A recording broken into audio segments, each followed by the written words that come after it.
A dysfunctional culture creates crazy feelings, creates anxiety and depression, which everyone has had throughout the pandemic and probably has to some significant degree anyway. Not because we're defective or dysfunctional. That's a normal reaction to this craziness.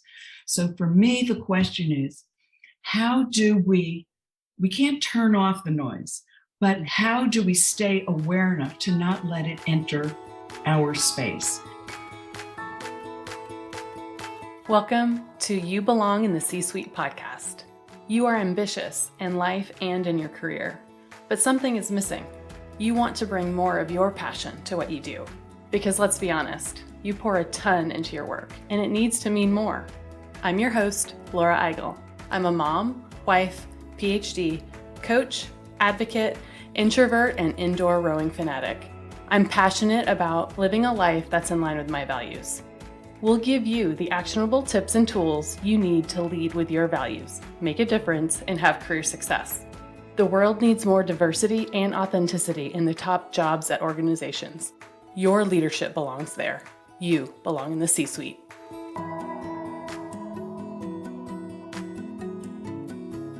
If you've been listening to this podcast regularly, or if you know me well, you know I live a life and career aligned with my values, and I help others to do the same. Last weekend, I was out with a good friend. My leadership coach self can't help but ask my friends how their jobs are going. Work is such a big part of life, and there's so much change going on right now for everyone. After a long discussion, my friend called me a career therapist. It was the best compliment ever. No, I'm not a real therapist, but I can help you find career clarity, to give you clarity on what matters most. And that's why I've built the You Belong in the C-Suite group coaching program. In the 6-month program, I help you gain clarity on what matters most, create the action plan to get there, to reach career fulfillment, and lead as your authentic self. Here's what some of the program participants are saying. Because of this program, I've been more intentional about understanding my values and aligning my professional and personal life according to what I value most. I've also taken the time to deeply reflect on how I want to show up as a leader. This program has shown me that it's okay to make decisions that are truly in my best interests. I know that if I'm 100% true to myself, I can lead in more powerful and impactful ways. Another participant said, participating in this program helped me gain the clarity I needed on what was most important to me in my career. The exercises, reflections, and conversations with supported women have helped me to make a career change that I would not have otherwise made. The structured framework coupled with the dynamic dialogue allows for personalized experience in a group setting. Best of both worlds. If you are a high-achieving woman and want more fulfillment in your work, learn more at thecatchgroup.com. Apply to You Belong in the C-Suite group coaching program now.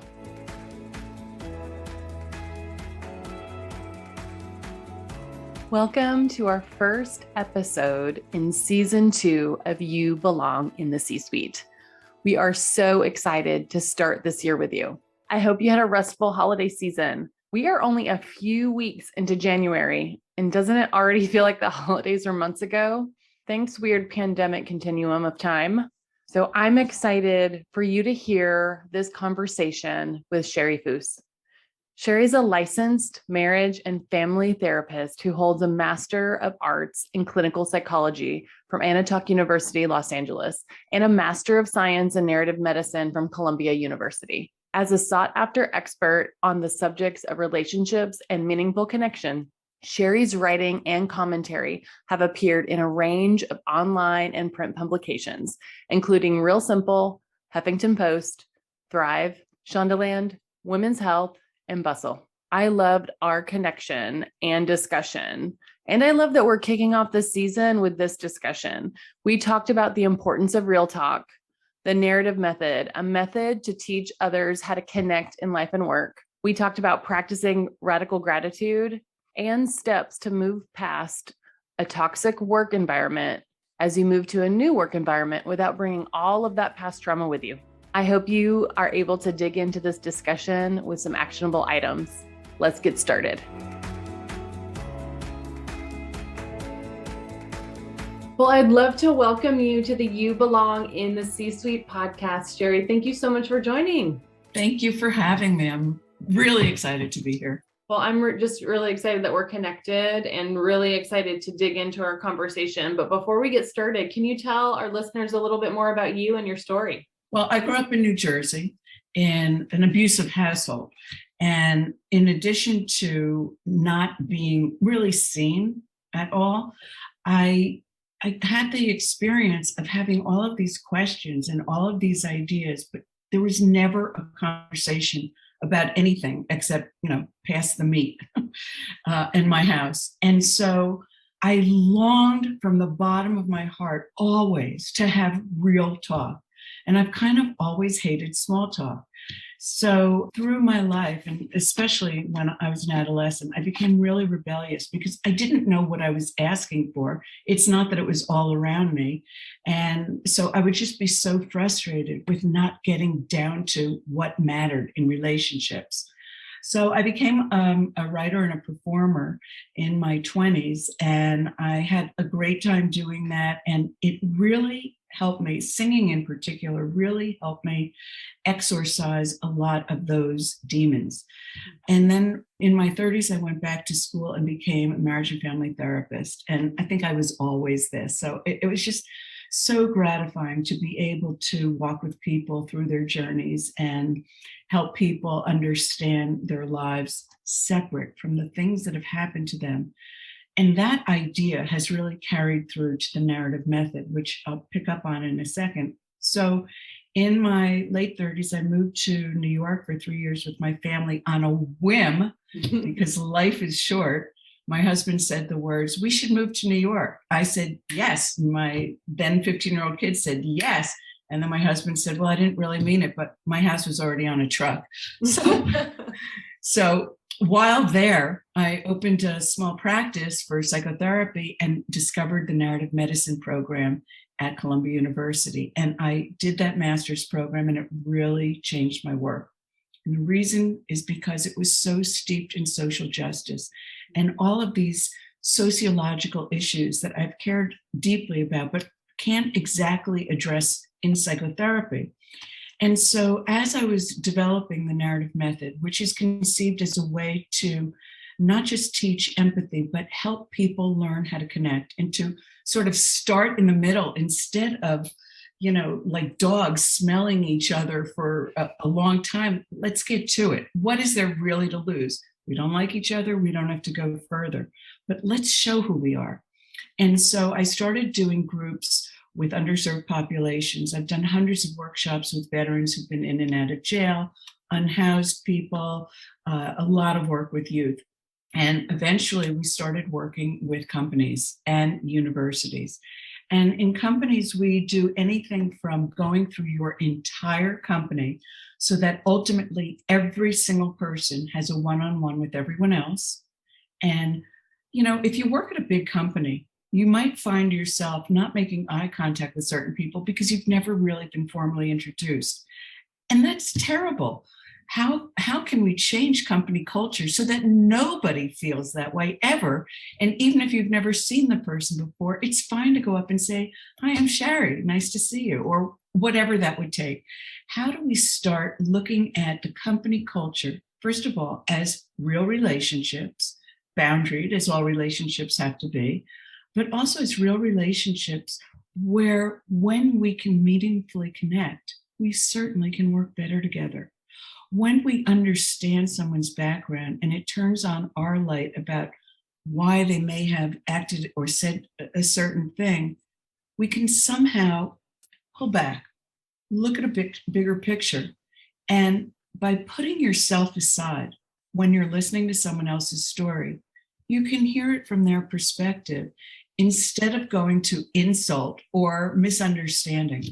So that's really the core of it, to bring people together, to make the working environment positive, something you look forward to because you care about these people. Oh, I love that so much. And I love your journey. What an amazing story, and how you got to where you are now and doing this work. Yeah. Well, it's, you know what? To be at a point in your life where you can live a little more in the present and not so much, how do I get to there? How do I get to there? But the truth is, we're always there.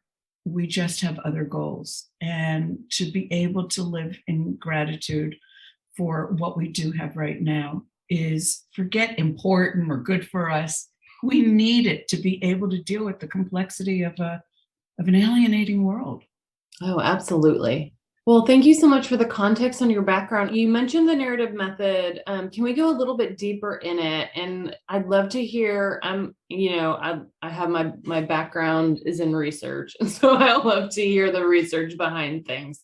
So, do you mind telling us a little bit more about the research that formed the narrative method and how you use it right now? Much of the research was originally based on narrative medicine, which is already a multidimensional field, and it's serious. Nobody thinks of it as psychology, which is like a vague science to a lot of people, but it's concrete. And it was conceived as a way to teach empathy to doctors through getting to know characters in reading literature. Oh, So many doctors don't read fiction. And what we started to see in all of the research is that simple things like eye contact, like wanting to hear your patient's story, and the very simple communications that we do in the room through body language, facial expressions, and all of the ways that we always can feel if someone's connected to us. Well, guess what?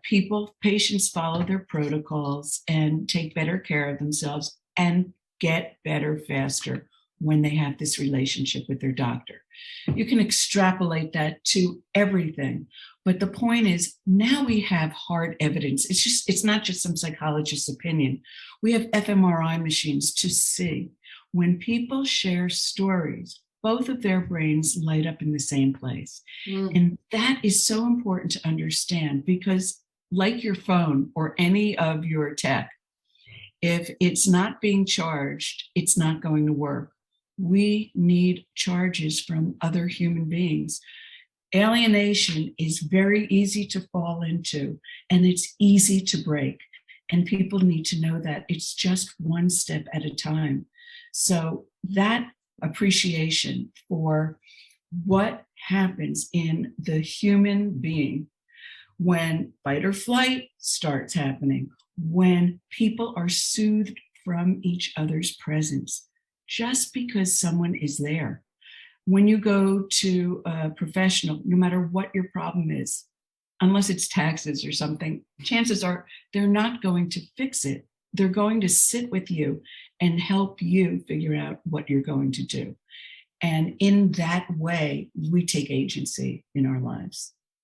And so how are you using that with individuals, with leaders, and then in organizations? So depending on the company's needs, we might go in and just work with HR, okay, or DE&I. And the thing about our work versus DE&I, we cover the same content, but rather than teaching it in a didactic way, we provide an experience. So, if you tell me don't say this word, do say that word, it's one thing, and there's a certain level of anxiety trying to remember it. But if we put a pin in that and remember that every human being has these most human beings have these capacities. And when you tap into it, magic happens. So for example, we offer groups, let's say within your particular department or various departments, however the company really wants to work it through. And in very short order, because we're having a real-time experience together, we may be looking at a painting or a video or some audio piece or something. We all experience that. Then we get a prompt and we'll go into breakout groups. And with that prompt, to evoke stories that reminds us of. It's not on the money. What it is it's on the humanity. So the point is, we all can think of a story about a time when we had to stand up for ourselves, even though we didn't know, what the consequences might be. And as people share their stories, no matter what the content is, the way we speak, the words we choose, the way we physically express ourselves says so much. And as we can have a real sense of the depth of someone a lot of those other questions either become easy to ask because you're not asking it in an anxious way, but you're asking it because I want it. How would you like me to refer to you? It's a very easy question, but if you're in a didactic situation, and you'll see sometimes people will say, well, when it comes to LGBTQ, I don't know the pronouns. And that can be off-putting, particularly for someone who is LGBTQ or for someone who is African American who doesn't really want to teach you what they may feel. You go out and learn that and then come back. So it takes the aggression and anxiety out of getting to know people. Oh, I really love that connection on story. Yeah. And like you said, taking out some of that anxiety, hopefully you can have just more authentic conversations. Absolutely. I mean, that's what else do you want at the end of your life? We all have read these last final statements of people who are dying. And we all know when we're in a deep place of sorrow or joy, what matters. And what matters is our connection with other people and purpose and meaning and feeling, as you say, like we've lived our own authentic life, not striving to be somebody that we can't be anyway. Yeah, I feel like even now it's more so because of the pandemic, right? It's like, hey, we're rethinking everything. They're talking about absolutely leaving their jobs with the Great Resignation and all the stuff. But really, is it really more like just a point of reflection? And then people saying, this is really what I want. And this is what matters to me, to be authentic. Like you said, like at the end, like, what do you want? You don't want to be at a bad job. You don't want to work for a bad manager. You don't want to be in a toxic relationship. And a lot of the people that I'm coaching are thinking about that, like what matters most to me right now at this point in my career. And sometimes they're leaving those toxic work environments, right? They're leaving because that money isn't, that career ladder there just is not as important to them. My next question for you, to get to, these places that people can thrive. A lot of people are leaving some of these either toxic relationships or toxic work environments. And they're bringing with them, and they have, had trauma, or they've experienced bias or whatever it is. And so, how do you move once you've left that place that you don't want to be anymore? How do you move into this new place? And how can you not make sure that trauma doesn't impact your current perspective at your new spot? Is that possible? How do you do that better? Because I think a lot of people are in that situation now as they do figure out what's not working to get to what is working. That's the $1 million question. And I think you use the word better, and better is the goal. Nobody's going to go from A to Z. And if you have had trauma, and obviously there are different levels of trauma, I think every human being has experienced it, of course, but if you have had trauma that predates your job, but your job just evokes it, it's a deeper issue. If somebody was cruel to you at work, but that, hasn't been sort of your history, you could probably move through it more easily. But the biggest answer to this question is step by step. We can't expect ourselves to just get over something. Like if you're almost hit by a car, you're going to be panicked for a certain amount of time. When you have gone through something that has overwhelmed you to the point you can't put it in words, that's what trauma is. That it hits you in your most primal amphibian brain. And in that place, all you have is feeling and pictures. So the goal is always with trauma or any complexity that overwhelms you, how can I break it down so I can see what it is? Journaling is really helpful. Sharing this story with a trusted individual or a therapist is really helpful. But there's no one way and there's no immediate way. But don't let the fact that you can't immediately go 180 deter you, because here is the truth around all human change. If you think of a rocket ship, this is one of our 12 core concepts. If you think of a rocket ship speeding into space at a zillion miles an hour, and it changes its trajectory by 1 degree, it will land somewhere else. And so with us, it starts with a baby step, and that baby step might be, I can't completely explain it. I really don't want to go without an income, but I can't stay here. So then you go home and lots of things come up. So maybe you start writing, and maybe you're writing several different things at once. Maybe one is just a complete free-form journaling, and another is asking yourself very specific questions like, what matters to me? Mm-hmm. What would a good life look like? What is my particular purpose? Not so much looking at the people in the world we admire, because that's good too, but to stay focused on appreciating, without modesty, what's really different and strong about me that I think most people don't have. Whatever those qualities are, the things that we love about ourselves, those are the things that you build on. And even if what you love about yourself is something like compassion and your field is accounting, how can you bring that to your work?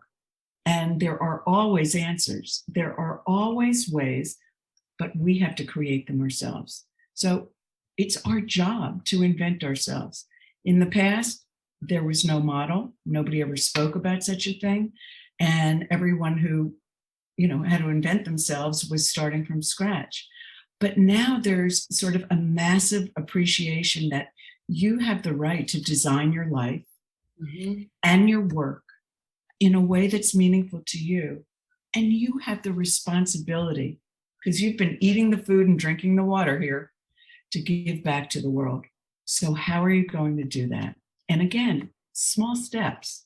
Small steps will take you to another place. I love that imagery of the rocket, because it is just one little degree and you are in a completely different place. And I think sometimes these toxic cultures just feel all or nothing. I know. And overwhelming. And, we find ourselves in this new environment, in this new role or wherever it is. And the first negative thing that happens, like, oh no, here it comes again. And all the feelings from the previous place come up. But really, maybe it's just, it's just a bad day, or it's just the new place isn't going to be perfect, right? Or it's a deep-rooted, unfinished piece of your own psyche. And that's okay. First of all, it's important to know that we all have these unfinished parts. There are parts of us that are so developed and sophisticated and wonderful, and everybody's kind of a jerk too. But no pressure. We don't have to be God. Yeah. So, in our language, we talk about separating yourself from the things that have happened to you so you can be who you really are, your authentic self. And being who you really are involves a whole process of asking yourself questions and finding these answers over time. Again, don't ever beat yourself up because it's not all clear in a moment. Nothing profound is going to happen in an instant. And that appreciation for the time it takes is benefited with self-soothing tools. For example, we do something so simple that I call hand to heart. So you take your dominant hand, which is, think of it as the part of you that is the most adult, most competent, and you put it on your heart. And that hand is allowing you to feel like, I don't know exactly how, but I've got it. I figured everything else out, just to remember that. But from the inside, you feel the comfort of a good parent. And so the parts of you that are kind of all over the place are feeling the soothing as well. And the reason I like this is because you could do it any place. And to connect with your heart reminds you that you're not just one monolithic thing. We have so many characters inside. We have the child, we have the student, we have the person who went to that job and felt badly about themselves. But all of these parts are part of a whole. Not any one of them is sufficient to symbolize all of us. And that is one of the core reasons why we can't make assumptions about other people. So everybody has a story of someone they could not stand. Let's say it's somebody at work or at school. And one day you find yourself somewhere else with this person. And all of a sudden it's like, oh my God, I didn't see this. I really like this person. You're beating yourself up and loving this person at the same time. It's that. They weren't any different before you saw the rest of them. Circumstances or where you were at may have made them look a particular way. So in the same way that I'm asking people to have patience with their own process, we have to have patience with other people. If they're not feeling safe, they're probably not going to show you who they really are, whether or not that's conscious. So it takes time, and we need to really be loving to the fact that you cannot just snap your fingers. It's like losing weight. It just doesn't happen on the day that you thought of it. Yeah, absolutely. I love all of these stories and analogies and just different ways of thinking about these things. You mentioned, thoughts about yourself in the last example, and I'd love to dig into that a bit more. This idea of like, you are not all of the things in your mind, or you are different parts. You are not your feelings, like all of that stuff. I coach high achieving women, and there is just a very similar theme of imposter syndrome. It's very prevalent in people that I coach, and me also. I have imposter syndrome as well. And so many do. And many of these thoughts are negative, right? They're usually negative. Like, Yeah, I'm not good enough. I'm not this, I'm not that. Was that thing I said stupid? Am I dressed the right way? Do I look the part? Do they think I can do it? All of these things. And most of the time they're not actually true, right? But logically, it's hard to see that. And it's hard to separate ourselves from these negative thoughts. So how do we, like, is it true? Is it false information? Like, how can leaders learn to kind of replace some of this false information with new beliefs? Or is it something different than that? Can you walk me through your thoughts on that? Absolutely. First of all, it's not just you and me. It's not just women. Everybody has this.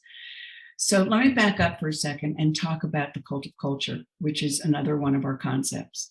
We're steeped in sociology and informed by psychology. So the cult of culture is this nonstop onslaught of media, social media, advertising. And by the way, it started long before the internet. So I grew up with this too, with magazines and television, and we all learned how and why we're not good enough, okay? Including the people that seem to have it all. Everyone, if they're in a safe enough situation, will show that to you. That's the power of a group. Because in one-on-one, it's beautiful, it's essential, it's wonderful to be seen. But in a group, especially when people are different from you, if you're in a room with the executive and the janitor, and they're both sharing some similar shame like that, you realize, wait a minute, it's not me, it's the culture. A dysfunctional culture creates crazy feelings, creates anxiety and depression, which everyone has had throughout the pandemic and probably has to some significant degree anyway. Not because we're defective or dysfunctional. That's a normal reaction to this craziness. So for me, the question is, how do we can't turn off the noise, but how do we stay aware enough to not let it enter our space?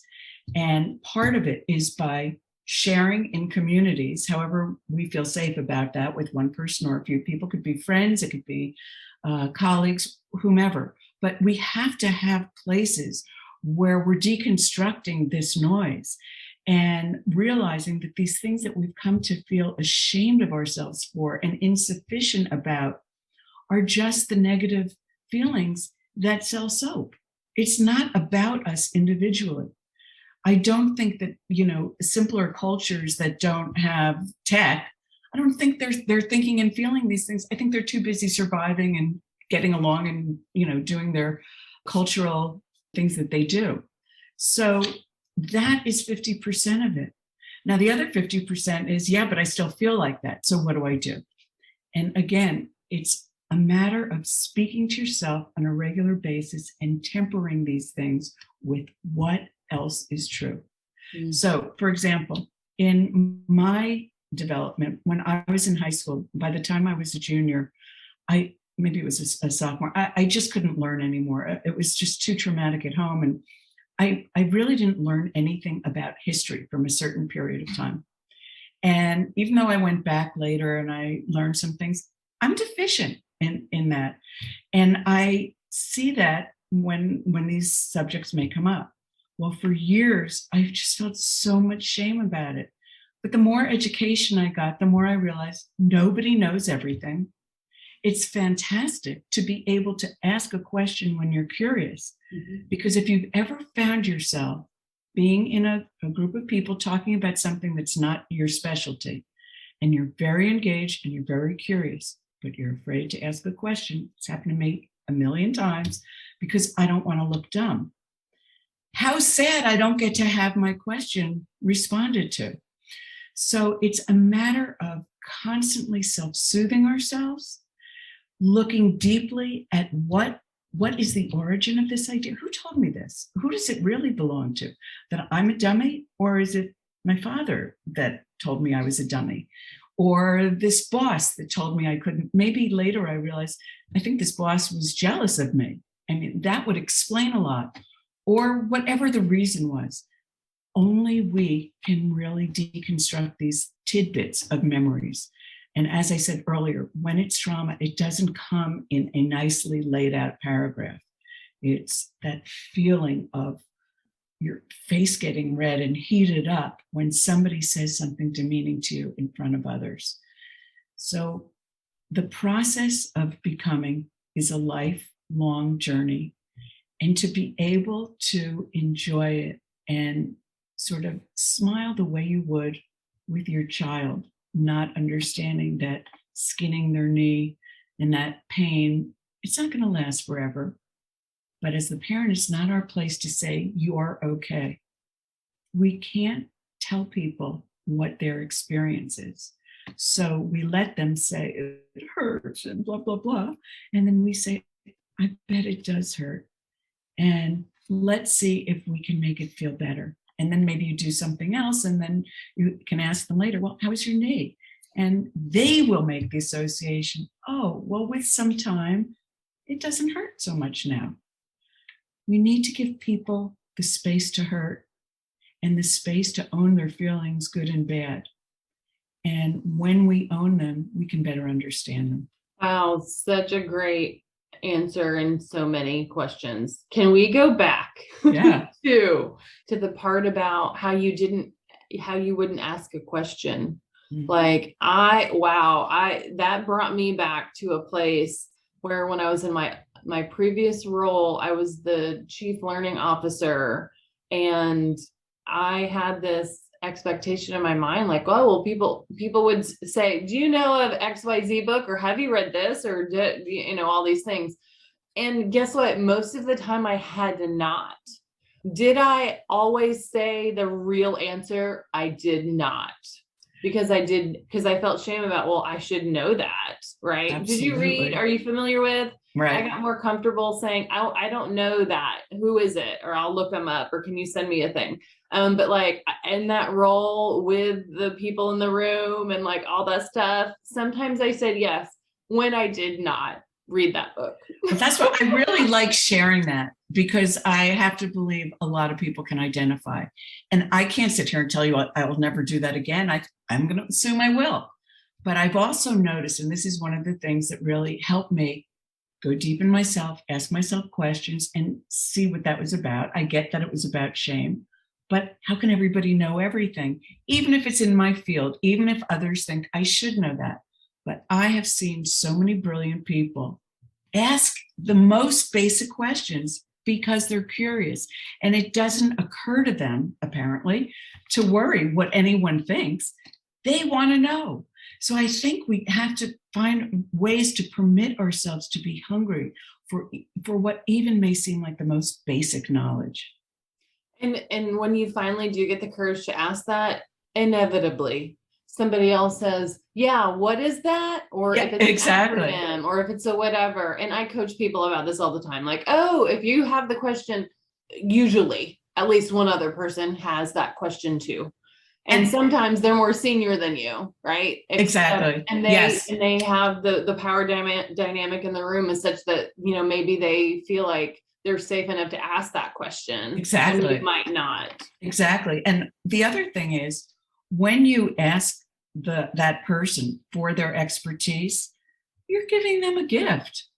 Because if I have expertise to share, I appreciate being invited to do so. So it's not just about us.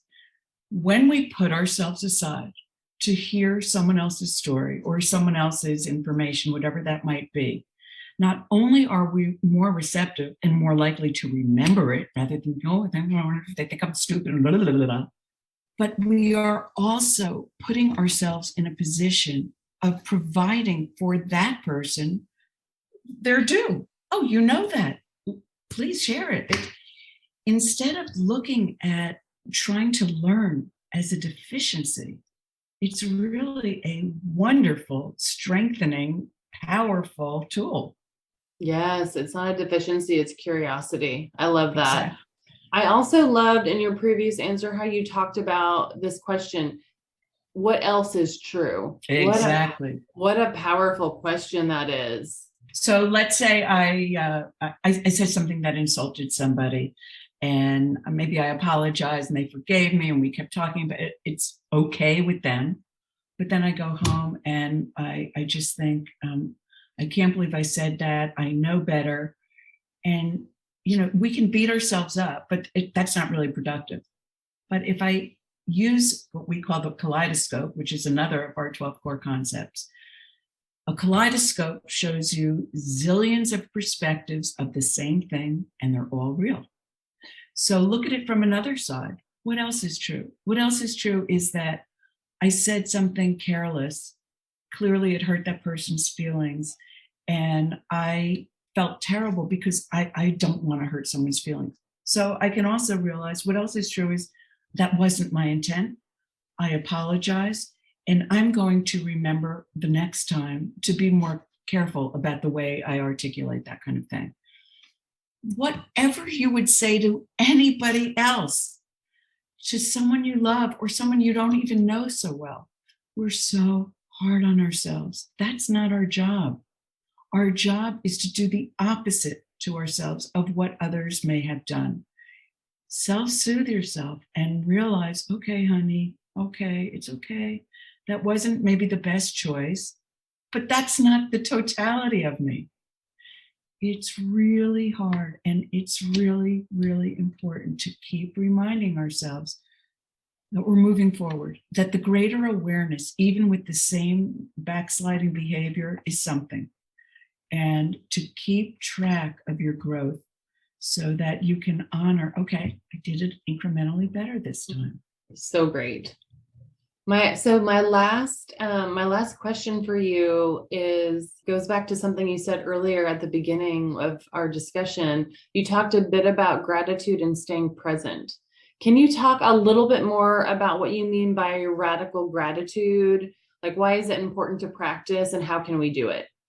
Okay, radical gratitude is, for me, the thing that has changed my life the most. And actually, the reason I've created these 12 core concepts, and we offer programs for underserved communities, we work with really diverse populations, is because this is what helped me in my life get out of the anxiety and depression that I really suffered as a child.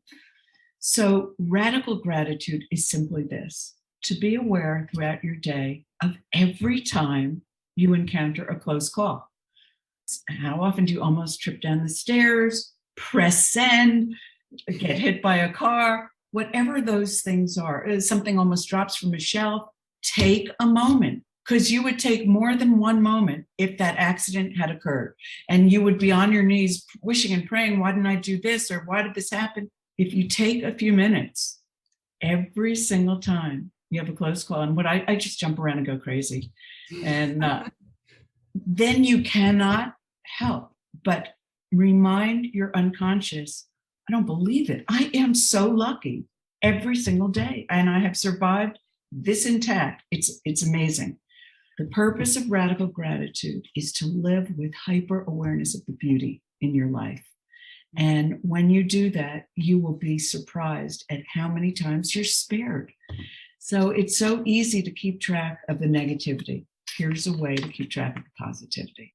Oh, I love that so much. And what a great sentiment to leave listeners with. But I'd love to understand how we can connect with you.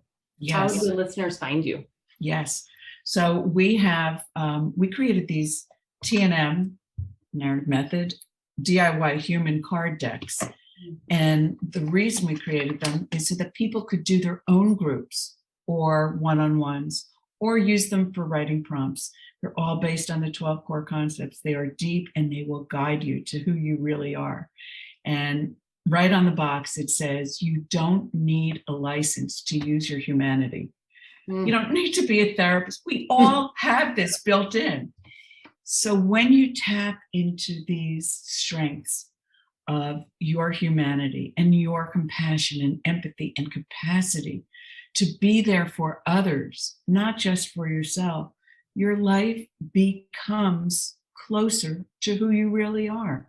And then answers become far easier to respond to, like, what kind of job should I have? Where should I spend my free time? Is this relation good enough? All of these kinds of questions become easy to answer when you are clear about who you are and where you want to go. And is that something you can do yourself and with Totally. groups? Yes, you can use them for journaling. And by the way, we offer 2 free online workshops every week, Thursday nights from 5 till 6:15 Pacific time. People come from all over the world. And we typically look at fascinating videos and go into breakout rooms with prompts. And then Sunday mornings, where we will look at some stimuli and do writing prompts and then come away with a 1-page zinger that we share with everyone else. It's not about excellence in writing. It's about channeling your creativity. Oh, I love those resources so much. So we're going to share where you can find those in our show notes. And I'm just so grateful for our discussion today, Shari, and our connection. Thank you so much. And again, if you go to thenarrativemethod.org, you will find all of these resources. And I invite your audience, please come join us. We'd love to have you. Thanks so much, Laura. Thank you so much.